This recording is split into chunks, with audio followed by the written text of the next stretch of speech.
স্বাগত খেলাযোগে আপনাদের সাথে আছি আমি ফাহিম রহমান। লাল বলে টাইগারদের দুরবস্থা চলছে। এন্টিগায় ওয়েস্ট ইন্ডিজের বিপক্ষে প্রথম টেস্টে 201 রানের বড় ব্যবধানে হারল বাংলাদেশ।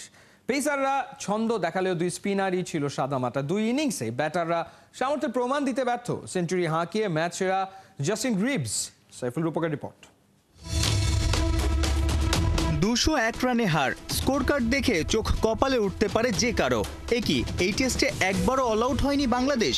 মজার ব্যাপার, প্রথম ইনিংসে 181 রানে পিছিয়ে থেকেও ডিক্লেয়ার দিয়ে দেয় মিরাজের বাংলাদেশ। পঞ্চম দিনে দ্বিতীয় ইনিংসেও 9 উইকেটেই থামে, কারণ শরীফুল চোট পেয়ে 22 গজ ছাড়ে।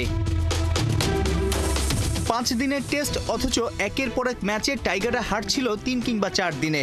ক্রিকেট ভক্তদের শঙ্কা ছিল, তবে কি ওয়েস্ট ইন্ডিজেও একই দশা হবে? অ্যান্টিগাতেও নিম্নমানের ক্রিকেট। পঞ্চম দিনে খেলা নিয়ে যাওয়াটাই যেন বাংলাদেশের বড় প্রাপ্তি। ক্যারিবিয়ানদের দেয়া 334 রানের টার্গেটে নেমে চতুর্থ দিনের শেষ বিকেলেই 109 রানে 7 উইকেট হারায় বাংলাদেশ। মঙ্গলবার পঞ্চম দিন সকালের শুরুতেই সাজঘরে ফেরেন হাসান মাহমুদ। স্বাগতিক পেসারদের গতি আর সুইংয়ে দ্রুতই কাবু হয় বাংলার টেলএন্ডাররা। দেশে কি বিদেশে ব্যাটারদের যাচ্ছে তাই অবস্থা বাংলাদেশকে ডোবাচ্ছে। 5 ও 6 অর্থাৎ 2 ইনিংসেই সিঙ্গেল ডিজিটে আউট মাহমুদুল জয়। যেন স্লিপ ক্যাচ প্র্যাকটিসে বেশ ঝানু হয়ে গেছেন এই ওপেনার। তার সঙ্গী জাকির হাসানও বেহাল। 2 ইনিংস 15 আর 0। কোয়ালিটি পেস বোলিংয়ের সামনে তাদের অর্ডিনারি স্কিল ফুটে উঠল অ্যান্টিগা টেস্টে। আনকোরা গ্রিভস শতক হাঁকায়, লুইস আর অ্যাথানেস সেঞ্চুরির কাছে যায়, অথচ বাংলার নামি ব্যাটার মুমিনুল, লিটন, মিরাজরা সেট হয়েও উইকেট বিলিয়ে আসে, দলকে চাপে ফেলে। কথায় আছে ক্যাচেস উইন ম্যাচেস, অথচ এই টেস্টে 2 ইনিংসেই একাধিক ক্যাচ ছেড়ে ব্যাকফুটে চলে যায় টিম বাংলাদেশ। ফিল্ডিং কোচ কি ওসব নোট করে রাখছে? অ্যান্টিগা টেস্টে বাংলাদেশের 2 প্রাপ্তি তাসকিন আর জাকির আলী। দ্বিতীয় ইনিংসে ঢাকা এক্সপ্রেসের 6 উইকেট, ক্যারিয়ার সেরা বোলিং। ব্যাটারদের ছন্নছাড়া পারফরমেন্স তাসকিনের দুর্দান্ত এফোর্টটার গুরুত্ব কমিয়ে দেয়। লোয়ার মিডল অর্ডারে খেলা জাকির 2 ইনিংসেই দারুণ টেম্পারমেন্ট আর সাহসিকতা দেখিয়েছেন। প্রথম ইনিংসে জাকিরের 53 ছিল টাইগারদের পক্ষে সেরা। দ্বিতীয় ইনিংসে 31 রান এই উইকেট কিপারের ব্যাটে। গেল 10 বছরে ক্যারিবিয়ানে 7 টেস্ট খেলে সব কটাতেই বড় ব্যবধানে হারল বাংলাদেশ। চলতি সফরের দ্বিতীয় ম্যাচে কি ঘুরে দাঁড়াতে পারবে? উন্নতির পথ খোঁজার জন্য হাতে আছে 3 দিন সময়। 30 নভেম্বর থেকে জ্যামাইকায় দ্বিতীয় টেস্ট। সাইফুল রূপক, 71। আবু ধাবি টি10-এ সাকিব আল হাসানের বাংলা টাইগার্সের টানা দ্বিতীয় জয়। নিজেদের চতুর্থ ম্যাচে নর্দার্ন ওয়ারিয়ার্সকে 10 উইকেটের বড় ব্যবধানে হারিয়েছে তারা। 108 রানের টার্গেট, 13 বল বাকি থাকতেই টপকে যায় সাকিবের দল। রহমান পেয়ারের রিপোর্ট। আবুধাবি টি10-এ টানা দ্বিতীয় জয়ের খোঁজে বাংলা টাইগার্স। প্রতিপক্ষ নর্দার্ন ওয়ারিয়ার্স। টস জিতে ফিল্ডিং এর সিদ্ধান্ত নিলেন বাংলা টাইগার্সের কাপ্তান সাকিব আল হাসান। নর্দার্ন ওয়ারিয়ার্সকে অল্পতেই আটকে রাখতে চান। 2 ওভার শেষে 22 রান ওয়ারিয়র্সের বোর্ডে। তৃতীয় ওভারে সাকিব বল তুলে দিলেন রাশিদ খানের হাতে। তৃতীয় বলে রাশিদ শিকার ধরেছে। ব্র্যান্ডন কিং ফিরেছেন 12 রানে। পরের ওভারে সাকিব নিজেই এলেন আক্রমণে।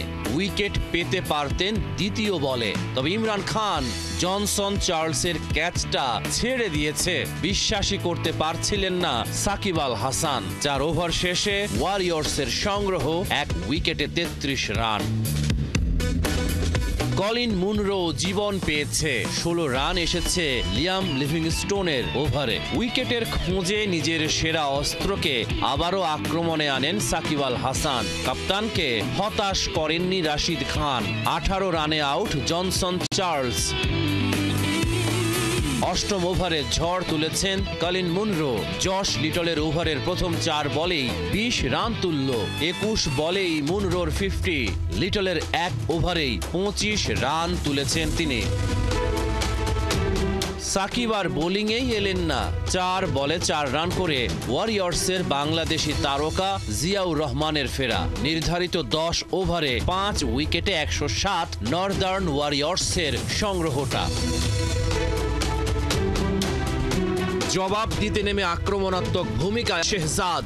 4 ওভার শেষে বাংলা টাইগার্সের বোর্ডে 44 রান। ব্যাটে ঝড় তুলেছেন হজরতুল্লাহ জাজাইও। দুই আফগান নিজেদের সাথেই প্রতিযোগিতায় সামিল হলো। শেষ পর্যন্ত বাংলা টাইগার্সের টানা দ্বিতীয় জয়। প্রথম দুই ম্যাচ হারলেও সাকিবের নেতৃত্বে ঘুরে দাঁড়িয়েছে বাংলা টাইগার্স। রহমান পেয়ার, ৭১। যা টি-20 অভিষেকই হয়নি সেই গাজানফারের দাম ৮ কোটি। এবারের সিজনে আইপিএলে খেলবে ৭ জন আফগান ক্রিকেটার, অথচ আইপিএলে দল পায়নি কোনো বাংলাদেশি। কেন বাংলাদেশিরা নিলামে নজর কাড়তে ব্যর্থ? বিশ্বের বিভিন্ন ফ্র্যাঞ্চাইজি লিগে আফগান ক্রিকেটাররা দাপিয়ে বেড়ালেও কেন বাংলাদেশের ক্রিকেটাররা ব্যর্থ? 4টা দেশের ফ্র্যাঞ্চাইজি লিগে খেলা বাংলা টাইগার্সের কর্ণধার ইয়াসিন চৌধুরী জানিয়েছেন সেই কারণ। নাইয়ান বিন জসিমের রিপোর্ট। আইপিএলে আনসোল্ড থাকার দিনেও সাকিব আল হাসান হাস্যোজ্জ্বল। আবুধাবি টি10-এ প্রথম জয় পেয়েছে তার দল। ক্যাপ্টেন দলটার একমাত্র বাংলাদেশি। সেই দলেই রশিদ খান সহ আফগান ক্রিকেটার আছেন 3 জন। সব মিলে আবুধাবি টি10-এ আফগানিস্তানের ক্রিকেটার খেলছেন 15 জনের মতো।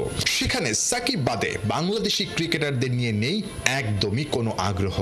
টি10-এর মতো ভিন্ন ভিন্ন দেশের ভিন্ন ভিন্ন লিগেও সেই একই চিত্র। বাংলা টাইগার্সের কর্ণধার ইয়াসিন চৌধুরী। 4টা দেশে 5টা ফ্র্যাঞ্চাইজি লিগে খেলছে তার দল।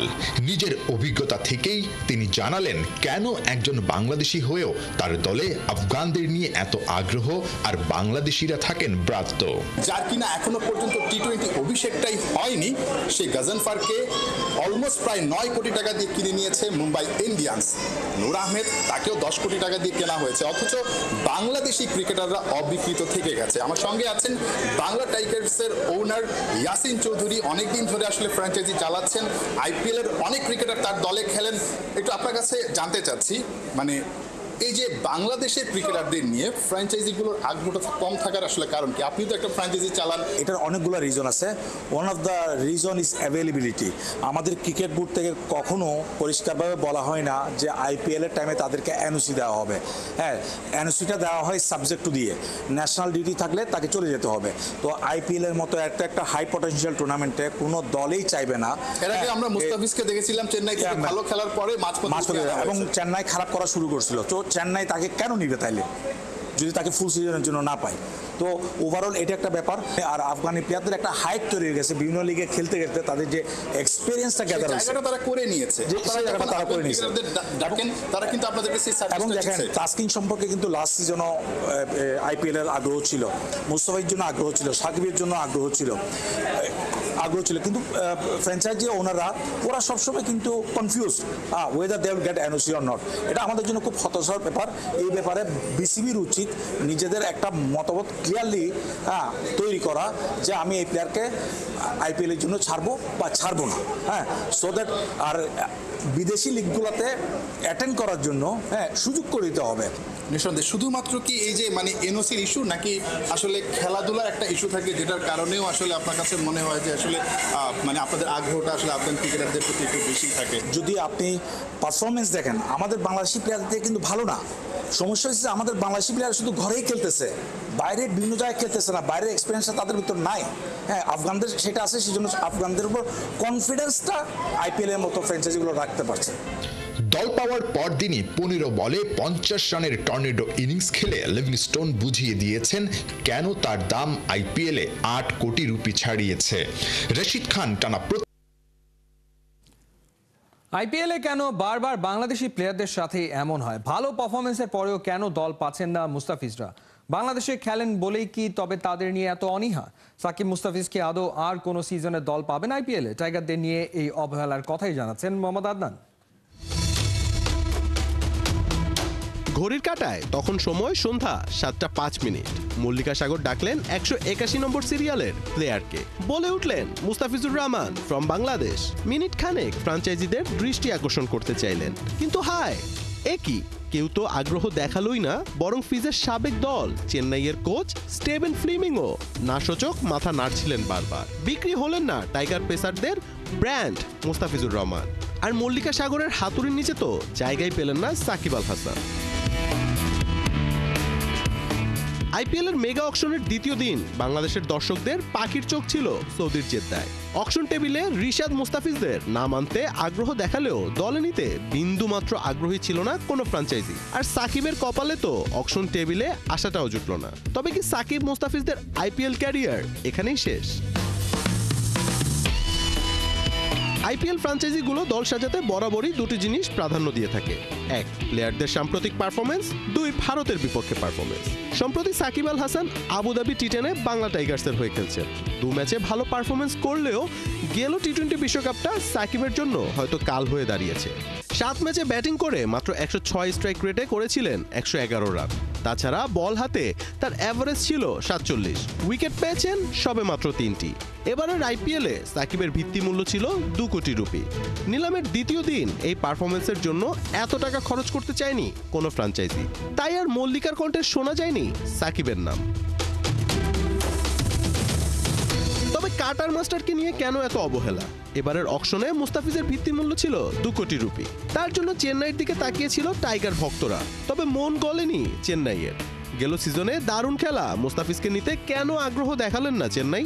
সম্প্রতি বেশ ভালোই ফর্মে আছে কাটার মাস্টার। এবছর টি20তে দেশের হয়ে 18 ইনিংসে 27 উইকেট নেওয়া মুস্তাফিজের ইকোনমি রেট ছিল 7.58। এছাড়া গেল আইপিএলে চেন্নাইয়ের টপ 3 উইকেট টেকারের একজন ছিলেন মুস্তাফিজুর রহমান। তবে কি বাংলাদেশে খেলেন বলে তাকে ফ্র্যাঞ্চাইজিগুলো হাইলাইট করে দেখেন না? তা না হলে মুস্তাফিজের দল না পাওয়ার তো কথা নয়। দ্বিতীয় দিন তো ভুবনেশ্বরের দামও প্রায় 11 কোটি উঠেছিল। বাংলাদেশের প্লেয়াররা বরাবরই আইপিএলে অবহেলিত। পারফরমেন্স করলে দল পায় না, দল পেলে একাদশের সুযোগ পায় না। টাইগারদের নিয়ে যেন মজায় মেতেছে ফ্র্যাঞ্চাইজিগুলো। সামাজিক যোগাযোগ মাধ্যমে নিজেদের প্রচার বাড়াতে পোস্ট করা হয় টাইগারদের নিয়ে। কিন্তু কেন বাংলাদেশি প্লেয়াররা এত অবহেলিত? নিজেদের প্রমাণ করেও কেন নাম উঠাতে পারছেন না দলগুলোর প্লেয়ার লিস্টে? তবে কি তারা বাংলাদেশের হয়ে খেলেন বলে এত অনীহা? সাকিব মুস্তাফিজের আইপিএল ক্যারিয়ার কি তাহলে এখানেই ফুল স্টপ? মোহাম্মদ আদনান, 71। দীর্ঘ 9 বছরের চেষ্টার পরে গিয়ে দেখা পেলেন লিওনেল মেসির। ঘন্টার পর ঘন্টা বাড়ির সামনে দাঁড়িয়ে থেকেও হাল ছাড়েননি বাংলার মেহেদী জামান সনেট। আমেরিকার মায়ামিতে গিয়ে স্বপ্নের তারকার দেখা পেয়েছেন তিনি। ফুটবলের কিংবদন্তিকে বাংলায় আনার পরিকল্পনা করছেন সনেট। অর্ণবাপের রিপোর্ট।